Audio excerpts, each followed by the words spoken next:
kita akan review dulu sebentar apa yang sudah kita diskusikan Selasa yang lalu.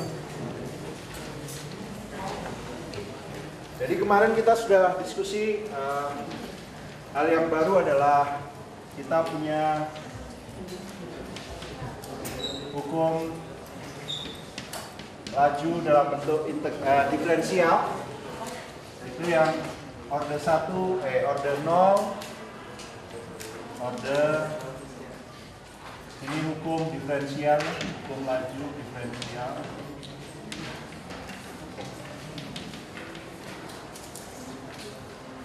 Yang bisa kita integralkan akhirnya hukum laju integral.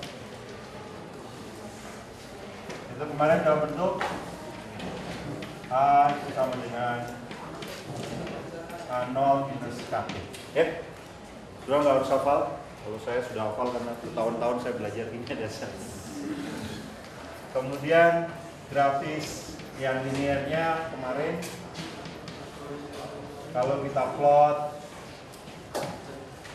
konsentrasi A terhadap T, rupanya seperti ini. Dan kemarin dapat T setengah itu sama dengan apa?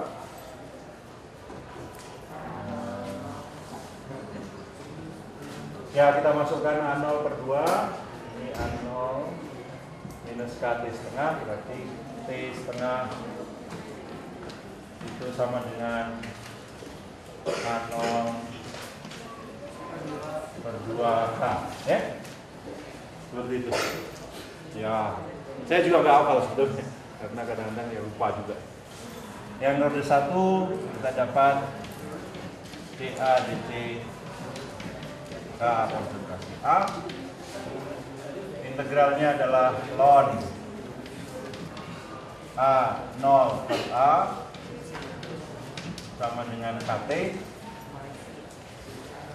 Ada yang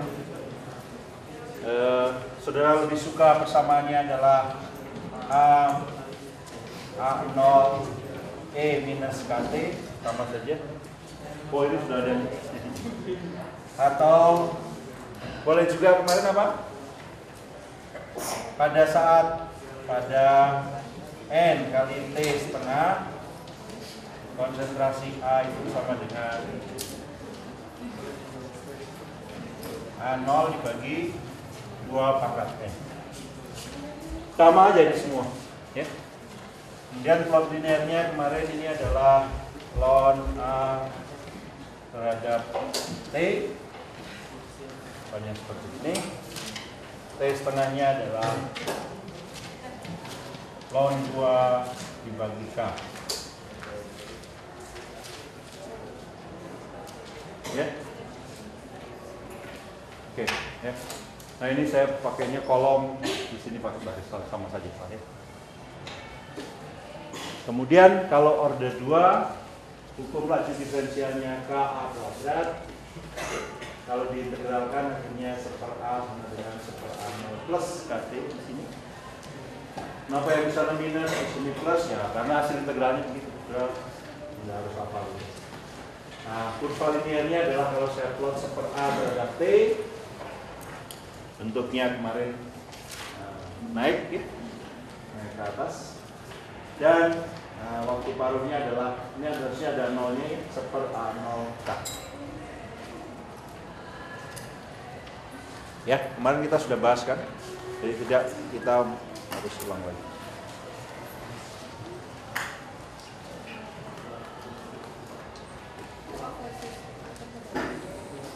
Ada problem? Ya.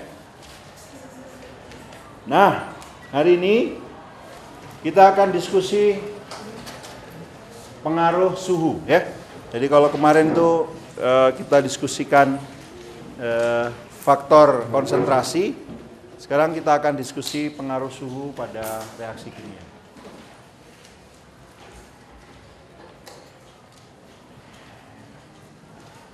Baik, ya. Jadi di sini dirangkumkan bahwa perubahan suhu atau perubahan temperatur itu mempengaruhi reaksi kimia melalui perubahan konstanta laju.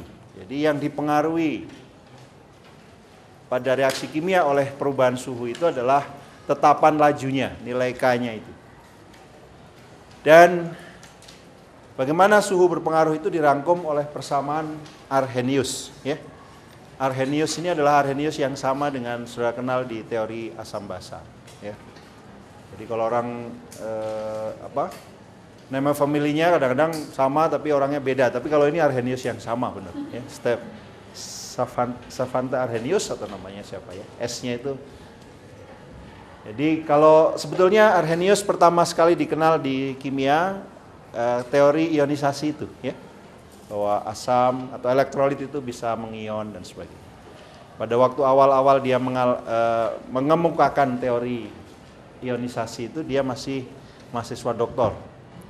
Nah, waktu itu belum ada lah, orang belum kenal masa zat bisa pecah-pecah ketika larut dalam air. Jadi doktornya nggak lulus-lulus karena semua dosen atau profesor tuh nggak mau ada yang menerima teori dia. Tapi belakangan malah dia dapat hadiah Nobel karena itu. Ya. Nah, teori Arrhenius itu dinyatakan oleh persamaan ini. Tetapan laju itu adalah ada tetapan P, tetapan Z kali eksponen minus EA per RT. Ya. P dan Z-nya itu sering disatukan dalam satu tetapan yang disebut dengan faktor frekuensi, ya. Kenapa nanti istilahnya faktor frekuensi? Nanti kita akan jelaskan, ya. Jadi secara ringkas pengaruh suhu pada tetapan reaksi itu dinyatakan dalam persamaan Arrhenius, ya.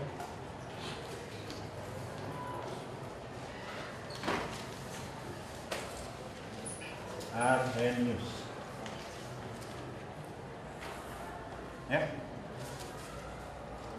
Jadi spellingnya A-nya ER-nya double, R-nya double, ya. Yes. Namanya begitu. Nanti marah ya kalau enggak kita tulis. A E minus E A per.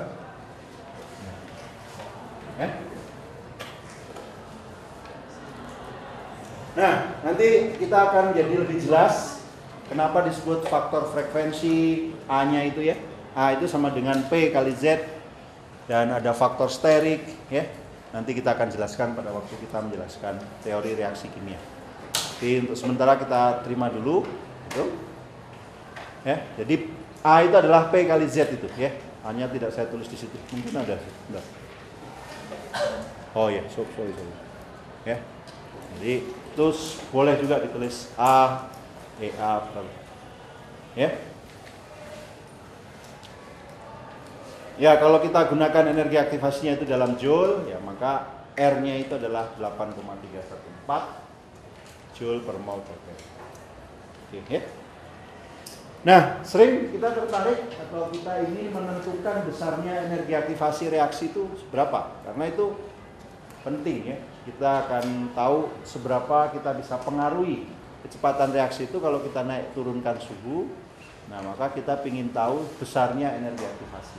Bagaimana kita menentukan energi aktivasi itu?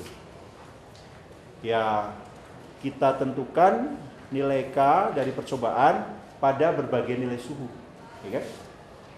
Nah, kalau kita punya satu, ini sebenarnya ada dua besaran yang kita ingin tentukan nilainya, kan? Maka minimal kita harus punya dua data pengamatan, ya. Jadi kalau sudah di matematik itu kan kalau ada dua variabel yang tidak diketahui, maka kita harus punya dua persamaan supaya menyelesaikannya. Nggak mungkin kurang dari itu, ya. Jadi kalau sekian banyak variabel yang ingin kita tahu, ya sekian banyak persamaan yang harus dicari, ya. Nah, jadi bisa kalau kita punya banyak data, ya kita buat plot ln K terhadap suhu misalnya. Ini kan plot linear kan? Kalau saya buat persamaannya menjadi seperti ini, jadi persamaan itu saya ubah menjadi dalam bentuk logaritmanya, jadinya seperti itu. Plot apa terhadap apa itu akan menjadi linear, dan energi aktivasinya bagaimana kita dapatkan? Kalau saya punya persamaan seperti ini. Apa yang saya plotkan terhadap apa? Kalau saya plot ln K terhadap seperti,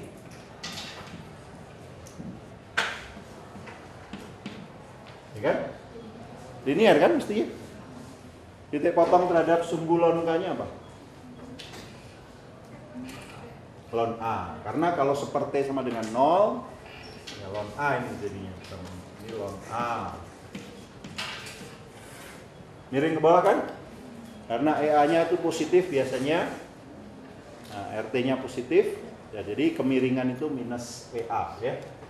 Jadi ini tangen alfa, kalau adegan ini alfa, itu sama dengan apa? Ya minus EA per N. Jadi sudah dapatkan EA itu adalah minus tangen alfa kali N gitu. Ya, kalau sudah mau grafikan. Ya, seperti itu. Tapi bisa juga kalau kita nggak terlalu banyak punya data, ya dari 2 data juga bisa. Ya, jadi misalnya kalau saya punya pengamatan pada suhu T1 dan suhu T2. Pada suhu T1 K-nya K1, pada suhu T2 K-nya K2 misalnya. Jadi ini sudah ada data pengamatan semua kan? T1, T2 yang saya amati, K1, K2, nilai tetapan laju reaksi pada suhu T1 dan T2. Nah, kalau sudah punya persamaan seperti ini, T1, T2 tahu, K1, K2 diukur, R tetapan pasti, EA-nya bisa didapat, ya kan? Ya, jadi 2 data cukup juga untuk kita menentukan berapa energi aktivasi suatu reaksi. Kalau kita punya banyak data diplot dalam plot tadi ya lebih baik, ya. Tapi kalau kita tidak punya kemewahan itu ya 2 data cukup juga. Ya tentu lebih baik biasanya ya kalau kita punya banyak data, biasanya lebih reliable, lebih terpercaya hasilnya.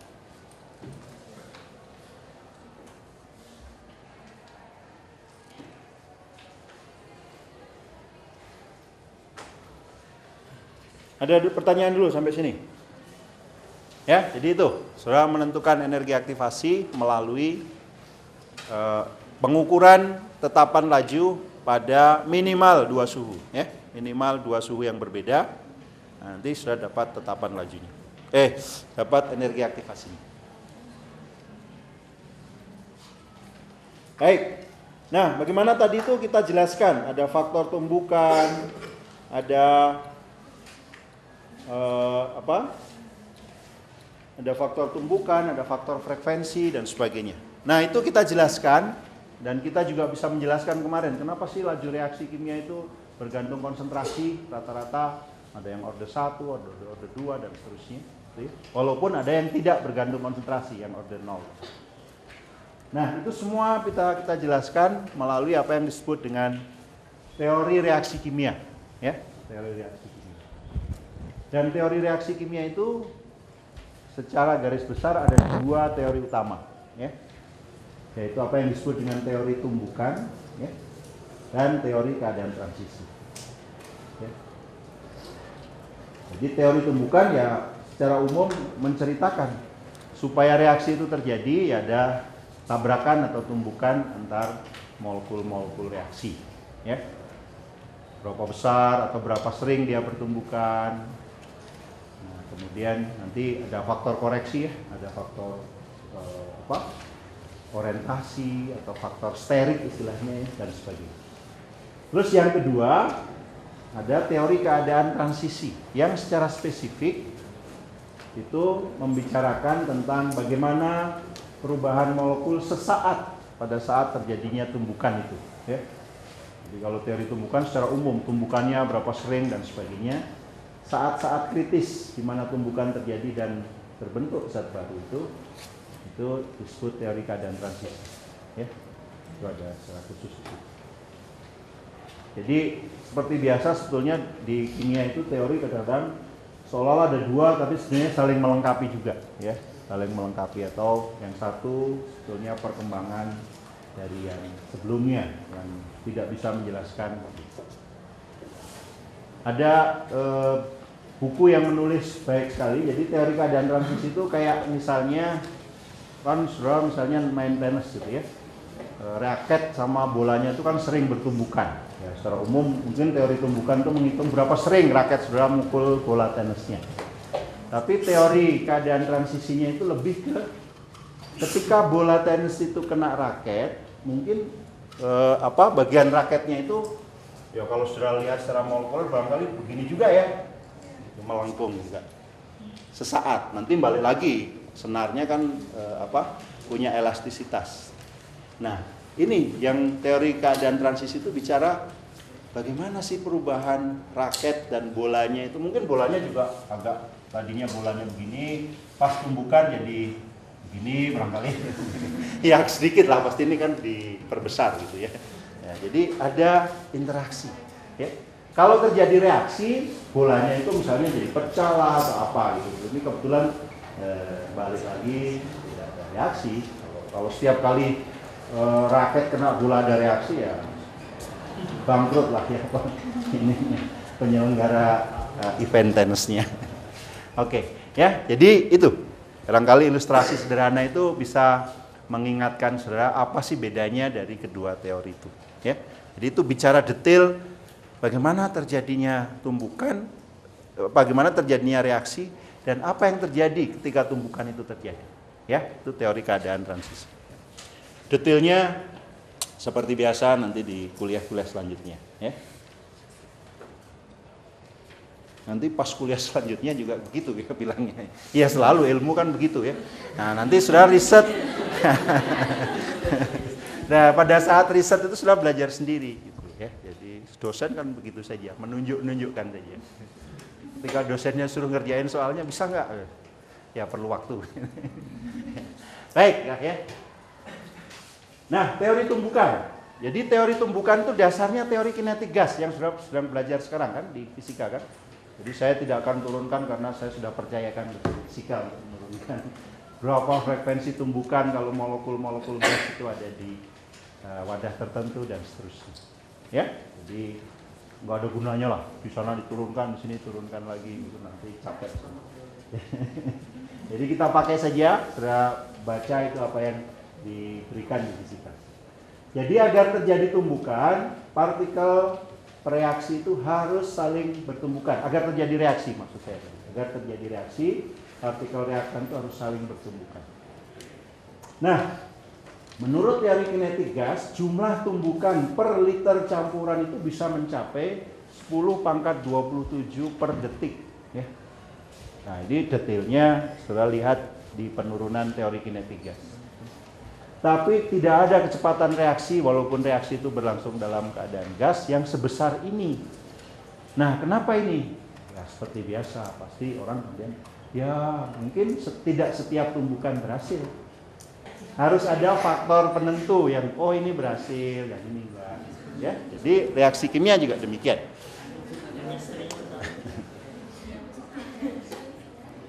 Nah, jadi yang dikoreksi itu supaya tumbukan itu menghasilkan reaksi, ada dua hal, ya. Yang pertama, energi tumbukannya harus cukup untuk memutus ikatan, ya. Jadi kalau tumbukan terus tidak cukup untuk menggetarkan hati saudara, misalnya ya, sama saja, tidak ada ini, ya. Jadi harus ada tumbukan yang energinya cukup. Nah itu tadi, energi cukup itu kemudian energi aktivasi masuk, ya. Energi yang cukup itu seolah-olah atau bisa kita tafsirkan ya energi aktivasi reaksinya itu energi yang cukup tadi berapa? Ya. Baik, itu faktor yang pertama tadi, energi aktivasi. Nah, kemudian di faktor tumbukan tadi ada faktor orientasi. Ya, apa maksudnya faktor orientasi? Faktor orientasi itu maksudnya, misalnya saja ada reaksi apa? Ini suatu reaksi radikal salah satu. Ada atom oksigen, sebenarnya sudah oksigen atom itu kan radikal ya, sudah reaktif. Dia harus bereaksi dengan misalnya molekul lain ClO, misalnya ClO. hasilnya nanti kalau terjadi reaksi itu jadi O2 dan Cl-nya lepas. Kalau tumbukannya begini, dengan tumbukannya itu O-nya itu kenanya Cl-nya, kira-kira mana yang akan menghasilkan reaksi lebih mungkin? Yang atas ini O ketemu O menghasilkan O2 ke Cl, atau O malah justru nunggu bagian Cl-nya? Kira-kira mana yang lebih mungkin menghasilkan reaksi? Ya O ketemu O kan, karena produknya lebih dekat. Jadi orientasi sangat penting dalam tumbukan. Sama dengan sudah ditumbuk muka dengan belakang, mungkin reaksinya beda, ya kan? Kalau muka marah misalnya atau senang, kalau tumbuk kan misalnya senggolan tangan dengan tangan, ya mungkin reaksinya kurang terlalu gitu ya, dibanding misalnya mukanya ditumbuk.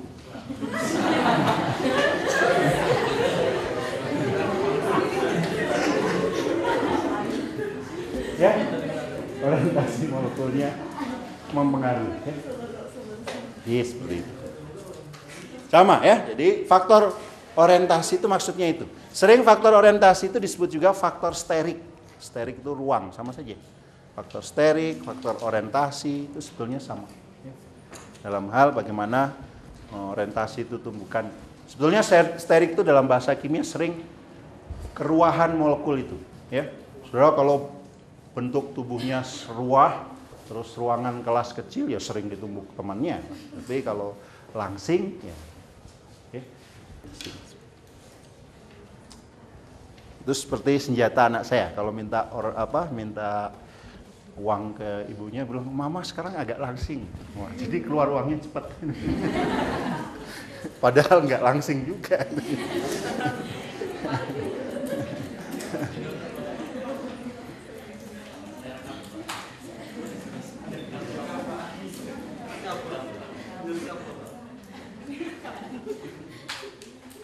Baik, nah ini tadi yang saya katakan ya. Kalau teori tumbukan itu cerita tentang tumbukan secara umum, reaksi itu terjadi. Kemudian yang kedua itu teori keadaan transisi, itu seperti yang saya katakan tadi, mirip ketika raket dengan pola tenis pertumbukan tadi. Nah, jadi intinya di sini ini terjadi perubahan energi potensial, sebagian menjadi energi kinetik. Ya. Energi potensial apa? Ya kalau dalam molekul itu energi ikatan antar atom-atom itu sebetulnya energi potensial. Ya, sebagian berubah menjadi energi kinetik, nanti putus ikatannya mungkin, ada yang bentuk ikatan baru, ya. Ya. Jadi energi potensialnya bukan potensial gravitasi seperti sudah di fisika itu. Tapi kalau di molekul itu energi potensial ikatan. Enggak ada gravitasi antar molekul, ada, tapi terlalu kecil dibandingkan energi ikatan listrik, ya. Interaksi kovalen, interaksi listrik antar muatan atau antar atom, ya. Jadi itu tidak penting lah kalau di kimia energi gravitasi. Ya. Jadi itu yang akan kita bicarakan. Ya, jadi intinya seperti itu. Nah, proses ini sering digambarkan dengan energi diagram atau diagram energi potensial reaksi. EP itu energi potensial, ya, diagram energi potensial reaksi. Yang sedikit banyak sudah kenal. Nanti kita akan review lagi. Oke ya, jadi sambil saya gambarkan di sini.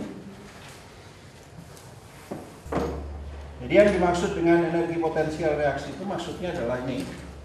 Dia ada plot energi. Nah, kemudian ini ada plot, sebetulnya koordinatnya namanya kemajuan reaksi.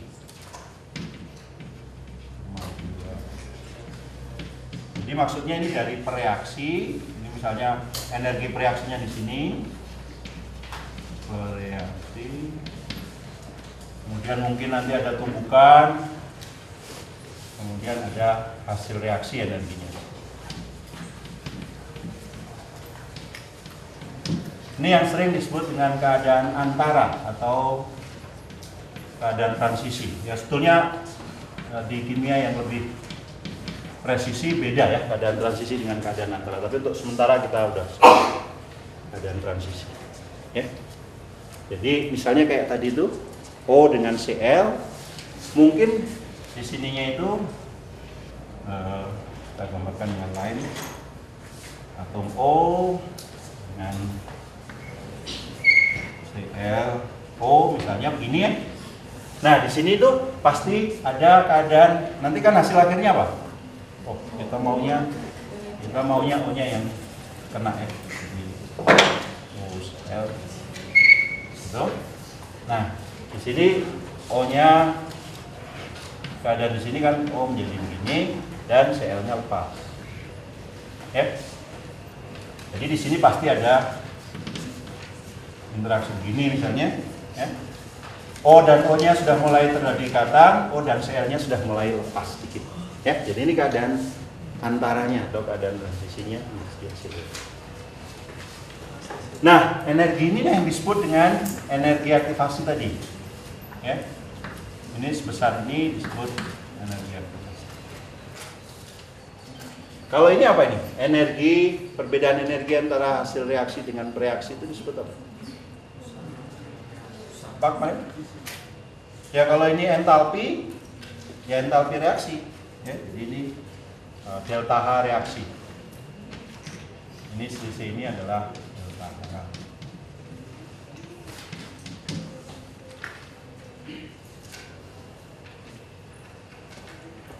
Reaksi eksoterm atau endoterm kalau seperti ini?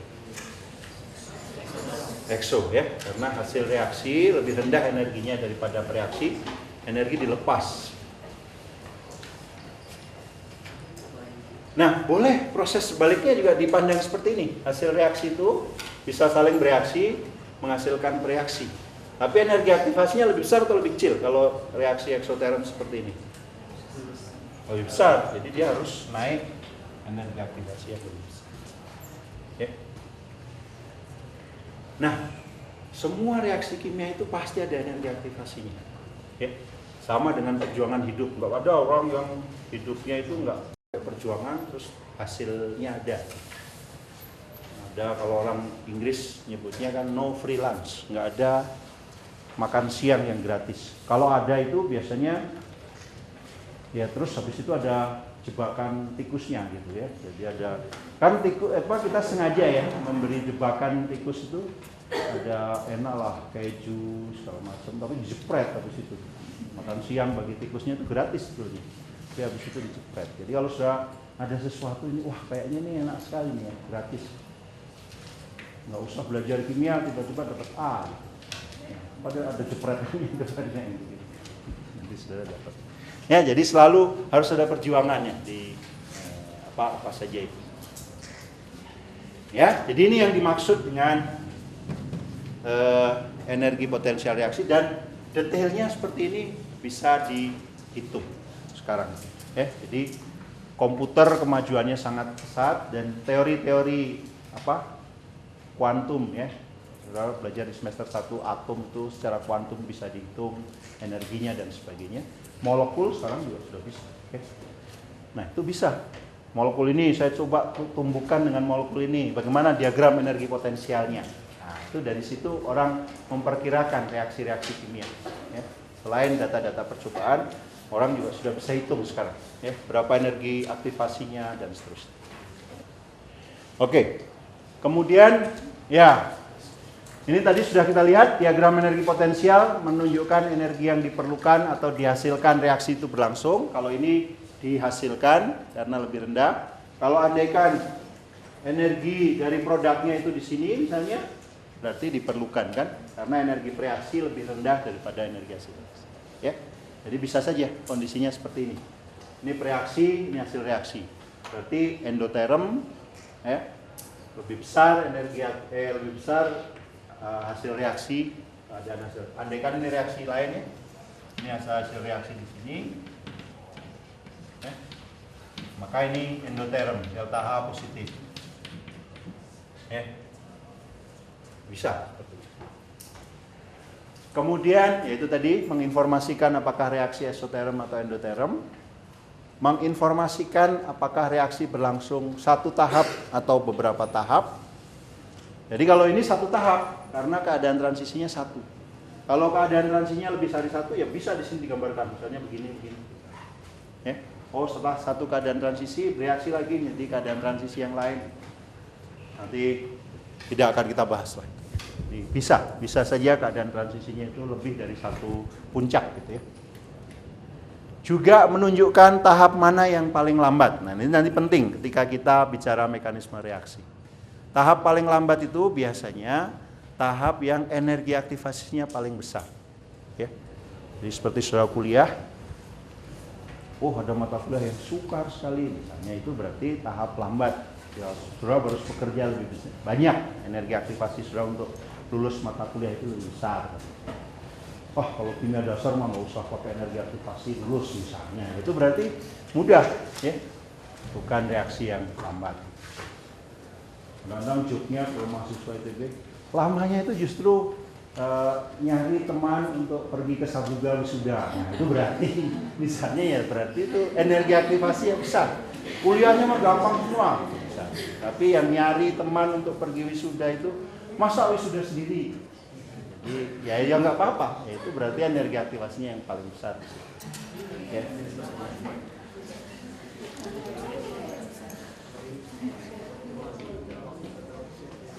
Nah, jadi diagram energi potensial ini saya ambil dari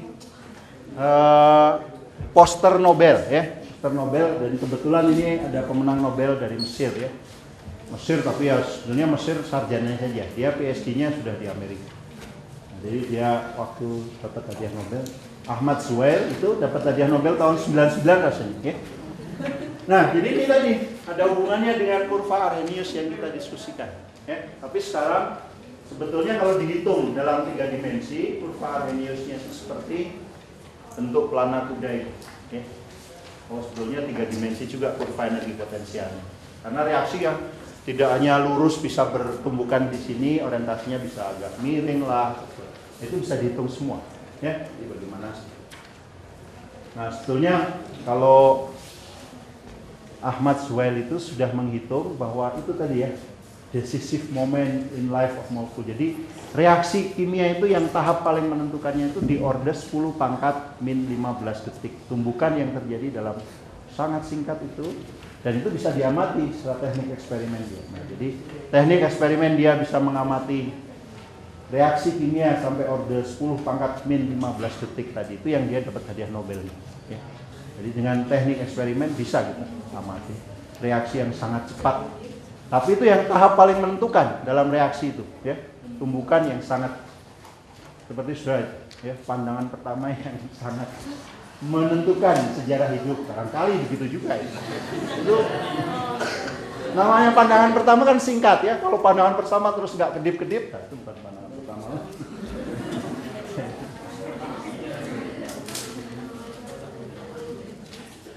Oke, ya. Jadi ini ada hubungannya dengan Arrhenius yang saya sebut tadi. Ini Arrhenius dan sama itu kaitannya dengan yang didapat hadiah Nobel. Ada pertanyaan dulu. Ini dari teori reaksi kimia yang saya ceritakan sangat kualitatif sekali. Kalau sudah tertarik kuantitatifnya seperti apa ada, di kimia ada. Tapi ya. Kalau molekulnya yang tumbukannya Pak, atom-atom itu berbeda semuanya Pak. Gimana orientasinya? Berbeda orientasinya. Jadi misalnya atomnya tuh beda-beda Pak. Nggak semuanya O dengan O, tapi NO, Cl gitu. Orientasinya kayak gimana Pak? Ya. Oke, jadi mungkin saya akan jawab, tapi nanti sudah kalau misalnya masih jawaban saya tidak saudara boleh tanya lagi ya. Jadi mungkin maksud saudara begini. Kalau atomnya beda berarti untuk reaksi yang berbeda kan? Ya, untuk reaksi yang berbeda, orientasi yang cocok yang mana ya berbeda juga. Misalnya kalau tadi N, katakanlah andaikan O plus NCl, terus hasilnya justru kita harapkan NO plus Cl gitu kan, andaikan.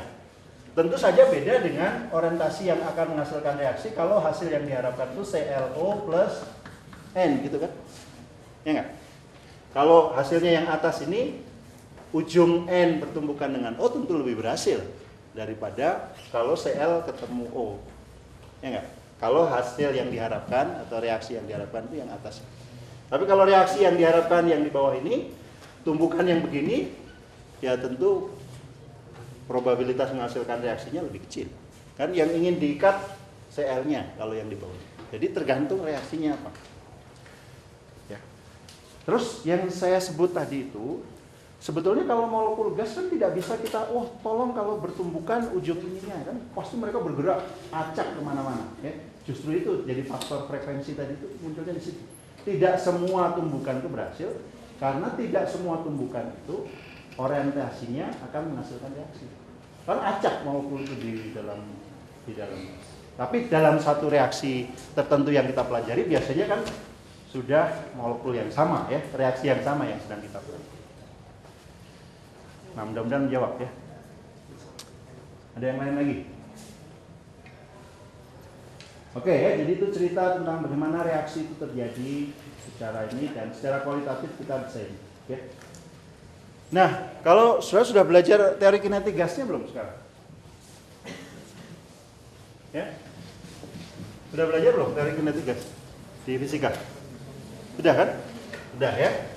Distribusi energi kinetik molekul terhadap suhu itu gimana? Kalau saya gambarkan ini energi molekul, ini fraksi ya. Fraksi molekul dengan energi tertentu. Distribusinya seperti apa? Kurvanya. Hah? Pada suhu tertentu begini kan? Jadi tidak seperti bel tapi bel yang condong ke kanan ya. Nggak tahu ini kurva bentuk apa namanya ya. Ya. Kalau saya naikkan suhunya, itu jadinya gimana? Distribusi energi kinetik molekul itu. Hah? Puncaknya ini naik, turun karena puncaknya sambil turun sambil geser ke kanan atau ke kiri? Kanan ya. Jadi kalau saya naikkan suhu itu biasanya ini kan. Nah, jadi secara kualitatif tadi kita bisa juga jelaskan. Kalau andaikan supaya terjadi reaksi kimia itu diperlukan molekul-molekul dengan energi yang garis merah ini. Pada suhu T1 yang lebih rendah daripada T2, bagaimana jumlah molekul yang memenuhi syarat tadi itu? T1 itu lebih kecil dari T2. Kan kalau pada suhu T1 yang memenuhi syarat terjadinya reaksi hanya segini, ya kan? Kalau pada suhu yang lebih tinggi, ya lebih besar. Ya, jadi sudah bisa lihat bahwa tadi kenaikan suhu itu menyebabkan jumlah reaksi atau jumlah molekul-molekul yang bertumbukan dan memenuhi energi aktivasi itu menjadi lebih besar. Ya. Nah, mungkin ini masih harus dikoreksi dengan faktor tadi, faktor orientasi, ya. Tapi sudah bisa lihat di sini. Ya. Dengan menaikkan suhu itu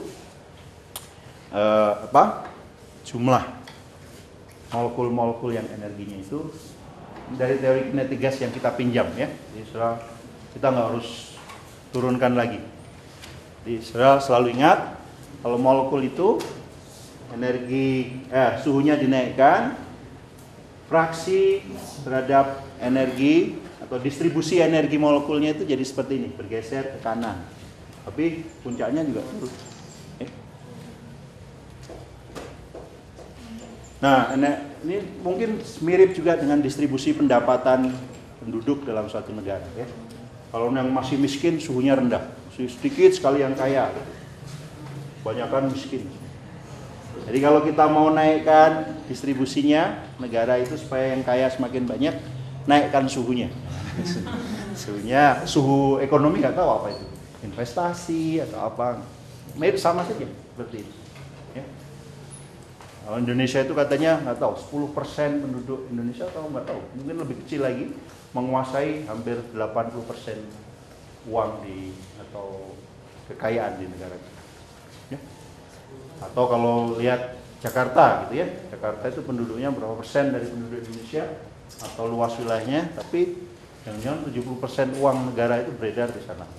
Ya nggak heran kalau sudah lulus inginnya Jakarta ya kerjanya ya. Kalau tidak ada lagi yang ingin ditanyakan, saya akan bergeser sedikit ke mekanisme reaksi. Ya, di mekanisme reaksi itu menyatakan apa yang terjadi pada tingkat molekuler atau reaksi elemental dan urutannya. Jadi apa yang kita pelajari sampai saat ini itu adalah reaksi total, ya, yang kelihatan oleh mata kita.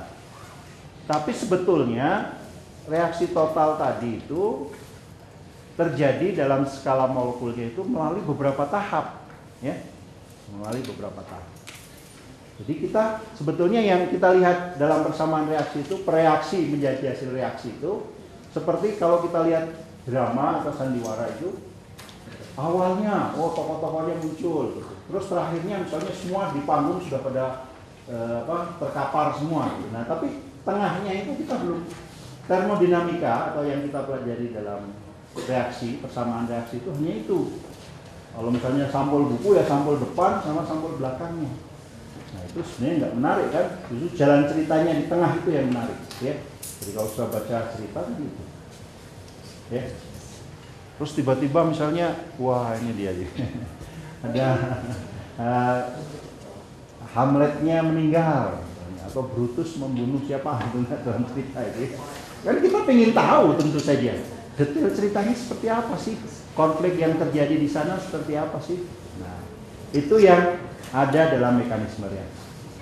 Nah, sayangnya kita itu tidak bisa punya kemampuan tadi karena itu tadi molekul itu bertumbukan dan saat-saat penentunya itu kadang-kadang dalam order 10⁻⁻15 detik tadi, ya, yang sangat cepat. Nah, itu kita nggak punya kemewahan bisa ngikutin dari sekian per detik tadi itu, per detik itu tidak bisa kita. Jadi kadang-kadang teori atau bagaimana reaksi itu berlangsung dalam skala molekul itu dugaan saja. Ya, jadi dugaan saja. Kita tahu, ada fakta, ya. Jadi misalnya dari studi tertentu, ada keadaan antara atau molekul yang selama reaksi itu bukan hasil reaksi, tapi molekul itu terdeteksi. Dari itu kita menduga-duga. Jadi mirip dengan pekerjaan detektif, ya. Memberikan dugaan mekanisme reaksi itu mirip dengan pekerjaan detektif. Misalnya saja polisi datang sudah lapor ke polisi, kos-kosan saya tiba-tiba semua barang di kamar hilang gitu misalnya. Terus tapi polisinya bisa punya barang-barang yang bisa kelihatan kan, misalnya sidik jari lah, kemudian misalnya pintunya kebuka misalnya. Tapi kan polisinya itu tidak juga sebetulnya ketika malingnya tadi membuka pintu, mengambil barang itu polisinya sambil merekam di belakangnya kan, ya. Kalau begitu terus polisinya cuma merekam saja tidak nangkap kan, ya kita curigai polisi gitu, ya. Jadi sama dengan polisi tadi kan, polisi itu sebetulnya nggak melihat orangnya masuk, buka pintu, ngambil TV-nya misalnya, ya, ngambil USB, nggak tahu kalau USB aja diambil. Apa tujuannya gitu, ya. Ya, dia mau kuliah saya juga bisa. Jadi kecoa pun sampai mendengar kuliah saya ini. Oke, ya. Jadi intinya adalah akhirnya mekanisme itu tahapan, ya. Mekanisme reaksi itu bercerita tentang reaksi itu berlangsung melalui tahapan-tahapan apa, ya. Kemudian nanti di dalam tahapan itu ada tahapan mana yang cepat, ada tahapan mana yang lambat. Seperti tadi sudah kuliah tadi, ya, ada yang cepat, yang lambat. Nah, tapi nanti kemudian tahap penentu laju itu selalu dalam mekanisme reaksi, kalau ada deretan tahap reaksi, tahap penentu laju itu selalu adalah tahap yang paling lambat. Apa yang disebut dengan tahap penentu laju? Ya, tahap yang paling menentukan. Jadi seolah-olah reaksi itu, ya seolah-olah kecepatan reaksi yang paling lambat, ya. Jadi ilustrasi yang mudahnya juga adalah misalnya sudah naik mobil dari Bandung ke Jakarta, ya, lewat tol misalnya, ya. Kalau sudah naik dari Bandung ke Jakarta lewat tol itu sering dari sini sampai barangkali tol dalam kota itu jaraknya sudah berapa sih? Mungkin sudah 130-an kilometer. Itu bisa ditempuh dalam 1,5 jam juga sudah nyampe. 130 km. Kalau apalagi kalau sudah yang mengemudikan lebih dari 100 per jamnya, 100 km per jam, bisa 1,5 jam sudah sampai pintu tol dalam kota. Nah, kalau sudah tujuannya misalnya Plaza Senayan, ke Senayan itu kan harus keluar di Semanggi gitu. Dari tol dalam kota sampai Semanggi itu tinggal berapa kilometer? Barangkali 15 km ya. Itu bisa nanti kemudian itu 3 jam sendiri kalau pas macet total, ya kan? Jadi coba saudara bayangkan, 130 km itu saudara bisa selesaikan dalam 1,5 jam, tapi yang 15 km 3 jam. Ya. Jadi seolah-olah 145 km itu kan sama aja dengan kecepatan di sini kan? Nggak akan jauh beda gitu. Ini berapa nih kecepatannya ini? Kalau sudah hitung rata-rata total jadi 145 km dalam 4,5 jam. Kira-kira berapa itu? Nah, kalau 3 misalnya kita anggap ini 5, sekitar 30 gitu lah ya. Jadi ini malah lebih kecil gitu. Jadi kecepatan reaksi itu seolah-olah ditentukan hanya tahap yang paling. Jadi itulah. Jadi kalau sudah ketemu tahap paling lambat, praktis kecepatan reaksi itu ya kecepatan itu.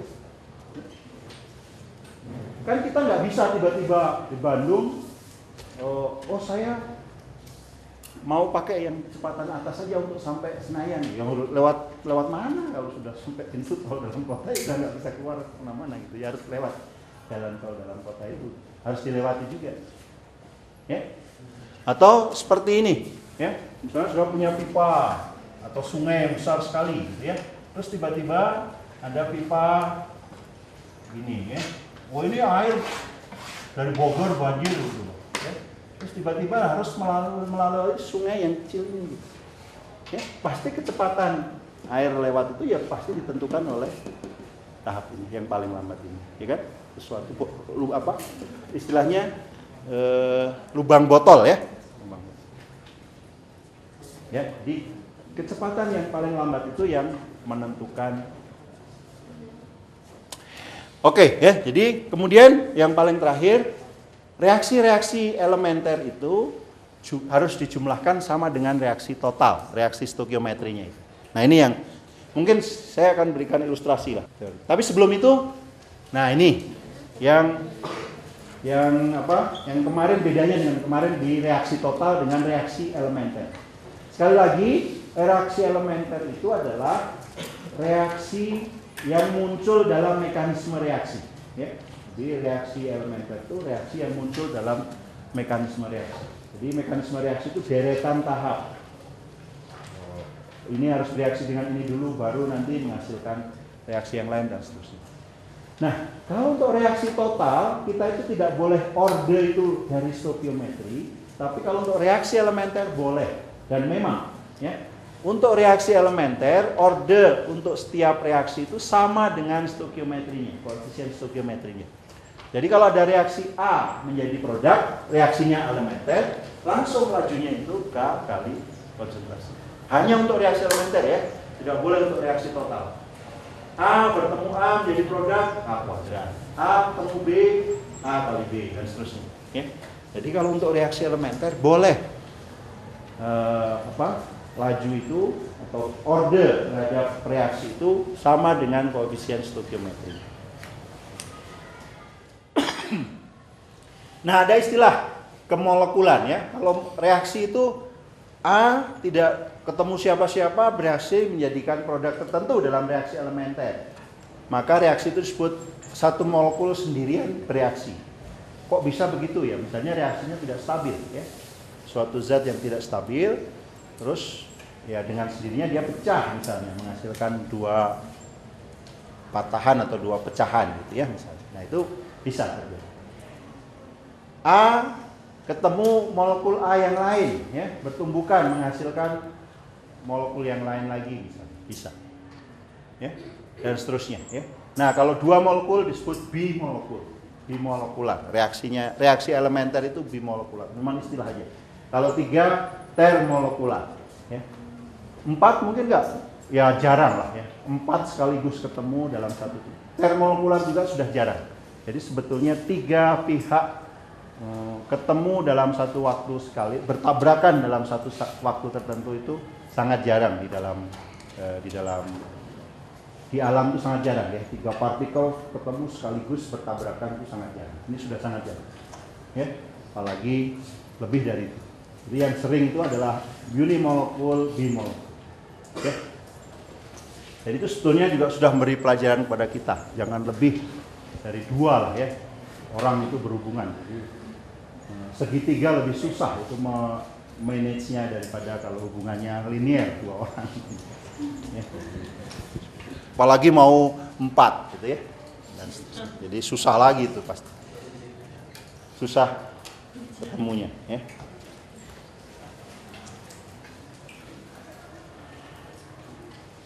Nah, kemudian ada istilah katalis dan intermediate. Kalau katalis itu biasanya muncul di dalam mekanisme ya. Katalis itu muncul dalam mekanisme. Nanti akan kita lihat. Jadi sebetulnya kalau definisi katalis yang seperti saya katakan di kelas yang lalu, di sekolah menengah itu sering katalis tidak terlibat dalam reaksi tapi bisa mempercepat reaksi. Ya kurang tepat ya. Harus terlibat supaya dia bisa. Jadi biasanya katalis itu diperlukan di tahap-tahap awal, tapi nanti di tahap akhir dihasilkan lagi persis sama. Nanti dalam mekanisme kelihatan. Kalau intermediate bagaimana? Kalau intermediate adalah ya di awal nggak ada, di akhir nggak ada, hanya muncul di tengah dalam mekanisme itu. Ya, gitu kan? Intermediate itu hanya muncul di tengah dalam mekanisme. Seperti ini tadi nih kan? OCl itu yang berhubungan 3-3-nya terikat, itu kan nggak ada di produk maupun di reaksi. Ya. Oke, jadi itu beberapa istilah. Oke, ya, jadi kita beri contoh sekarang.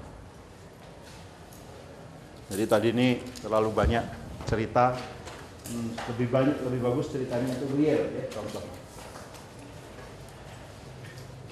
Jadi ini adalah mekanisme yang diusulkan untuk reaksi dekomposisi H2O2 ya, peroksida. Jadi ada 2 tahap. Jadi masing-masing reaksi elementer tuh. Tahap 1 itu reaksi elementernya, tahap 2 reaksi elementernya. Ya. Nah, kemudian sudah diminta apa nih? Mana tahap penentu laju? Selalu sudah cari paling lambat, karena tahap yang paling lambat itu tahap yang menentukan. Jadi nomor 1 atau reaksi 1 itu adalah tahap penentu. Adakah intermediate-nya?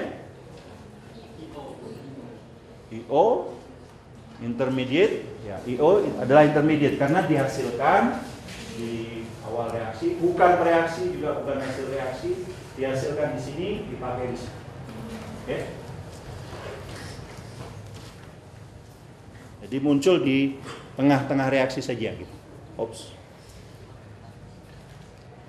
Nah, kemudian apa hukum laju yang diturunkan dari mekanisme ini? Ya, jadi sudah harus bisa menurunkan hukum laju dari mekanisme. Dan selalu setelah itu hukum laju itu sama dengan tahap yang paling lambat, ya. Jadi dari pengamatan kita tadi, laju itu sama dengan laju tahap paling lambat, ya. Jadi tahap 1. Jadi laju sama dengan K, andaikan K1 gitu boleh atau K gitu.